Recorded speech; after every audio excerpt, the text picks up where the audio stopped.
Assalomu alaykum va rahmatullohi va barakatuh. Avvalambor Alloh taologa hamd, payg'ambarimiz Mustafa sollallohu alayhi va sallamga ko'pdan ko'p salovat va salomlarimiz bo'lsin. Bizlarga Alloh taoloning rahmati, payg'ambarimizning shafaati nasib aylagan bo'lsin. Bismillahirrohmanirrohim. 4-kitob 184-hadis. Fatima buvisi Asmo bint Abu Bakr radhiyallohu anhumodan rivoyat qiladi. Men quyosh tutilganda Nabiy sollallohu alayhi vasallamning zavjalari Oyshaning oldiga bordim. Qarasam, odamlar tik turib namoz o'qishayotgan ekan. U ham tik turib namoz o'qiyotgan edi. Shunda men odamlarga nima bo'ldi dedim. U qo'li bilan osmonga ishora qildi va subhanalloh dedi. Bu biror alomatmi dedim. U ha deganday ishora qildi. Keyin men ham turdim. Nihoyat meni biroz behushlik bosdi.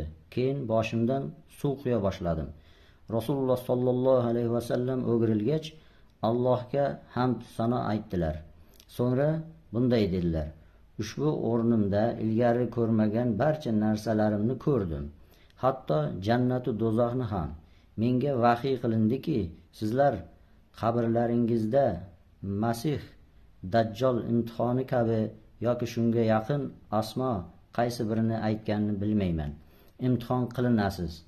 Biringiz keltirilib unga bu kishi haqida nima bilasan deyiladi. Iymonli odam yoki aniq ishonuvchi odam Asmo qaysi birini aytganini bilmayman. U Allohning rasuli Muhammaddir. U bizga ochiq oydin hujjatlar va hidoyat keltirgan. Unga ijobat qilganmiz, iymon keltirganmiz va ergashganmiz deydi. Shunda solih holda uxlayver, aniq iymon keltiruvchi ekaningni bilar edik deyiladi.